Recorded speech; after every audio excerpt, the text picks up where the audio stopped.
My name is Hugh Leeman. Somewhere in the brevity of online bios, it says that I'm a multidisciplinary artist whose artworks and projects focus on community collaboration and social interaction. The story here today is about the inadvertent genesis of the aforementioned, and by extension, this story is undeniably about my best friend, Blue, a Delta River blues musician who came to form an incredible part of what would become years of collaborative projects together. My name is Benny Blue Creek. I'm from New Orleans, Louisiana, and I play blues. I play Delta blues. The first time I met Blue, I'm walking down the street in the middle of the night, and I'm with my then girlfriend, and we're on Market Street, just off of 6th Street, which is known infamously as Skid Row in downtown San Francisco. And we're just about at the part, maybe 50 meters shy of the part where there is the legendary Warfield concert hall. And in the distance, kind of noise passing through this crowd of people that have gathered around him, you hear this. And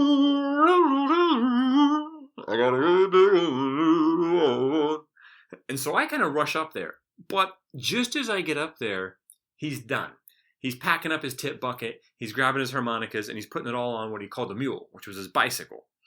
And I go up and I'm like, hey, look, man, I'm an artist, and I would love to paint your portrait. Can I take a picture of you?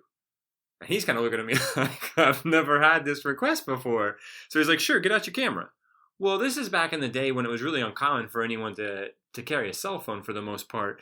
And I didn't carry a cell phone, and so I said, look, man, I don't have a camera, but my studio is like a half block up the street. And he's like, well, look, if you get up there and grab your camera and come back and I'm still here, sure, you can take a picture. But if not, well, then see you around. So I run up the street, I run into my place, and I can't find my camera. I don't even turn the lights, and I'm kind of searching around frantically. Finally, I find the camera, and it was one of these old enough cameras that actually had AA batteries put in it. So I pop the little battery door on it, pop it in my hand, the batteries pop out, and they're dead. So I go rushing around some more, and I'm looking for my electric razor. So I pop the batteries out of my razor, put them into the camera, and they work. So I run back down the stairs, run down the street, and he's still there standing there talking to my then girlfriend. Well, I take a few shots of him under this, yellow street light, kind of ambient. It's horrible lighting. But I take a few shots and he's like, all right, man, I'm off. And he rides off on his bike into the night. And I go back to my studio and I put the images on my on my computer and I start looking at them. And I'm so lit on fire by these images, I do a drawing. Just on a piece of computer paper, because there, my computer's there and my printer's right next to it, and I pull a piece of printer paper out and just do this pencil drawing on a sheet of 8.5 by 11 regular computer paper. Well, I'm so moved by all of this that I decide that I want to make this into a mural. Now, about a month goes by, and in that month, I finally have taken this piece of computer paper that's about 8.5 by 11, and I've run it through a digital architectural plotter printer, which, in simplest ways to put it, it's a gigantic photocopier machine, or at least that's how I saw it. And so I run this small 8.5 by 11 sheet of paper through there, and I enlarge that drawing to roughly 12 foot by 12 foot. So now I've got this huge pencil drawing of him. And what was so fortuitous about the image is that if it's out of context, which the viewer typically sees it in, you don't know that he's holding a harmonica in his hands and playing the harmonica and singing. So what it looks like is that he's praying. And, here's this guy that's got this Indiana Jones style hat on with literally a metal skull and crossbones on the front of it. So I just love this image. Well, a month has gone by. I don't even remember his name, and I haven't seen him since. He's disappeared into the dark of night into downtown San Francisco. Well, I finally go out to put this mural up on a wall. And I'm in downtown San Francisco, and basically I'm standing up against the wall, adhering this humongous drawing, this 12 foot by 12 foot drawing to the wall. And as I'm doing this, of course, I'm facing the wall and my back is to the street. And I get about halfway into this process, maybe 2/3 of the way in, and suddenly over my shoulder, behind my back, I hear these screechy bike brakes. And then I hear the little kickstand go down and 2 feet step off of this bike. And the person's right behind me, but I don't turn around. And I hear this voice a few feet behind me say, "Holy shit, man, that's me." And so finally I turn around and I'm like, "Yeah, man, I don't know if you remember this, but we met." And I just get going into all this, and he's kind of like flabbergasted. I mean, who wouldn't be if like you're on your way to your job or whatever, and you see someone putting up a 12-foot by 12-foot mural, hand-drawn pencil drawing mural of you on the city streets. So he's kind of like, what is going on? I was like, "Yeah, we met like a month ago. I don't know if you remember." He didn't remember. The truth is, I had forgotten his name, and he's really into it. I'm like, "Hey, it'd be great. I may do some more, another painting of you or something like this." And he takes off. He says, "If you ever want to find me, you can find me at the POW cable car turnaround. That's where I play the harmonica every single day."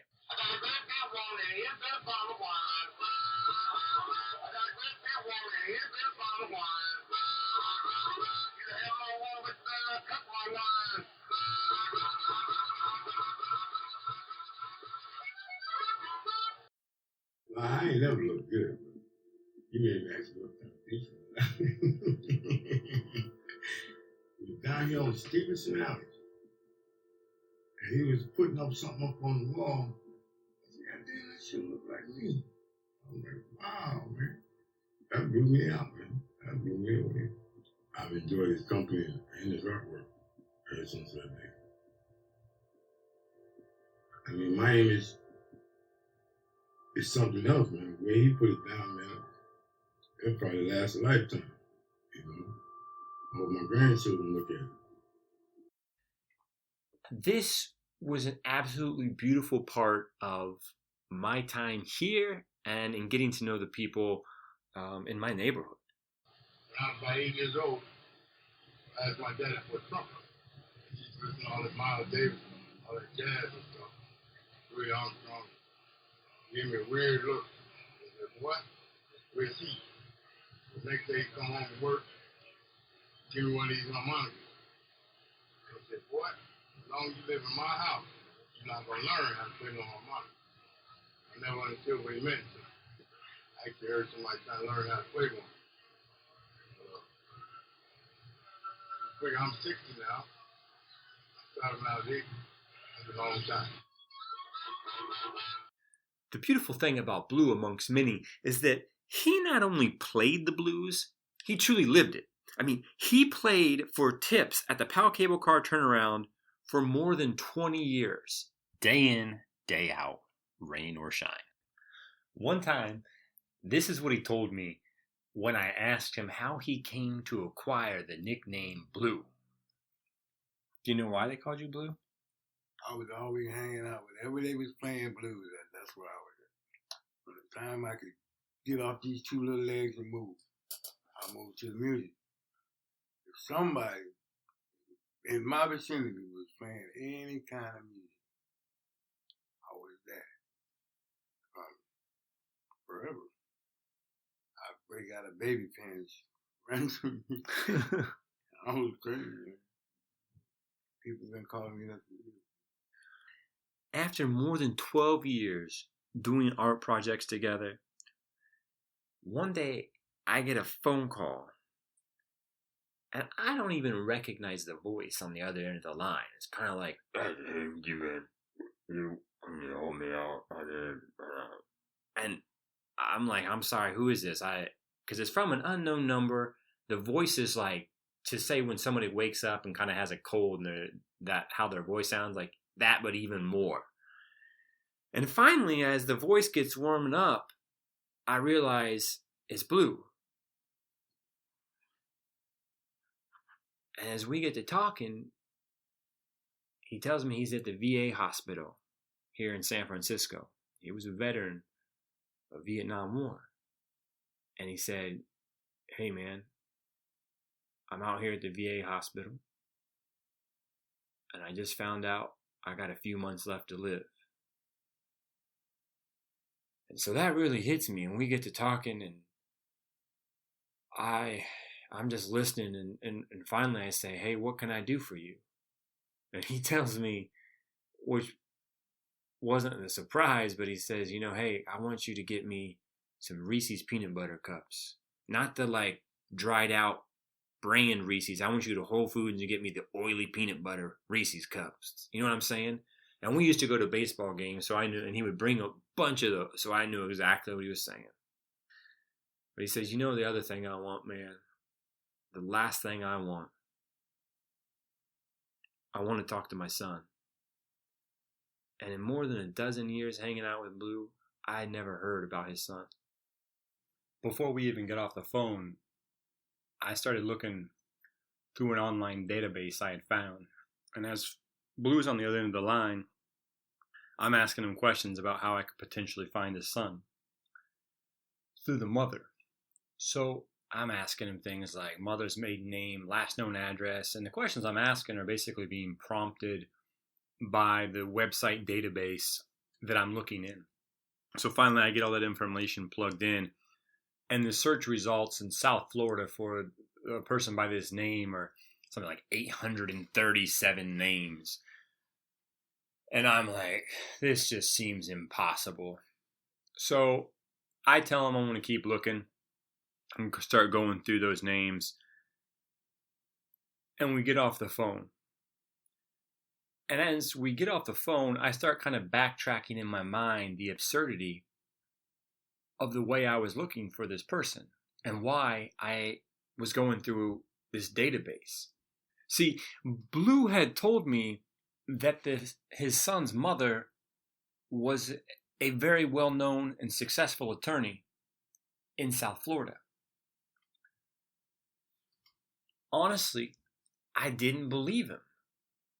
I thought that it was a fish story at best. But then I thought, who was I to disbelieve his story? So I thought, if it's true, and she's a well-known lawyer in South Florida, wouldn't she be online? One Google search later, and her name was the first one atop the list. So I call the phone number. Immediately a secretary picks up and says, good afternoon, sir. What can I do for you? I said, I'd like to speak to so-and-so. She says, okay, do you have an appointment? No. Are you a client? No. Okay, what is this regarding then? It's personal. Okay. Why don't I just take a message and I'll give it to her? I said, you know what? Is there a voicemail or something? No, I write the messages down and I'll hand it to her. Okay, well, here goes. So I told her, hey, look, I live in San Francisco, California, and my best friend is the father of her son, and he hasn't seen his son in 25 years. He's just been diagnosed with cancer and has a few months left to live, and he'd like to speak to his son before he dies. And the best way that we know of to contact the son is through his mother, which is your boss. And of course, she's like kind of dumbfounded. She says, oh, okay, I'll have her call you within an hour. Within an hour, sure enough, my phone rings. And there she is. And she's, of course, anyone would be kind of dumbfounded and is like, is this true? Was the first thing she said to me. I said, yeah, absolutely, and we kind of check out some information, and it was like, yeah, this is him. And she's like, where are you? And I tell her, and the conversation goes on for about 20 minutes, and she was incredibly sweet as anyone could be in such a position, and kind of confused, of course, and dumbstruck. And then finally I say to her, I understand that I don't understand the complexity of this situation, but if there's anything I can do to help facilitate dialogue, even if it's just a phone call between him and Blue, I'm willing to do whatever to help that happen. And we hang up, and I'm thinking, man, it'd be incredible if, his son would just give him a call. But who knows how intense and challenging a position emotionally this would be for his son, let alone physically, assuming he's on the other side of the country. About 24 hours go by and my phone rings. And now I've got the VA hospital where Blue is in hospice care saved on my phone. So I know it's him, and I pick up and I say hello. And he doesn't even greet me. He just says, "He's awesome, man. He's awesome. And I want you to meet him." And of course, I was like, "Who?" He's like, "My son." I'm like, "Your son? Did you talk to him?" "He's here right now." He had just felt like, this incredible burst of energy and enthusiasm and excitement, and it was absolutely beautiful. So I go out to the hospital and I meet his son. And, in any situation, it might be a bit awkward, but particularly in this one.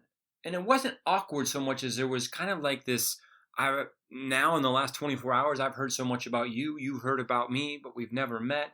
And who exactly are you? Is what I would be thinking if I were him. And, Blue has shown him all these projects we've done together and paintings I've done of him. And finally, it's time to push Blue down in his wheelchair to go to California Pacific Medical Center, so CPMC, to get his radiation treatment. And we get a pint of ice cream out of the freezer. And his son and I push him down into the elevator, and we go down to the street. And we get on the van, and there's kind of small talk on the way over there. And finally, when we're sitting in the radiology kind of waiting room, anytime you're in a cancer ward of a hospital, you're not there because it's good. It's inevitably because of something has gone wrong. And so it's already an uncomfortable place to be.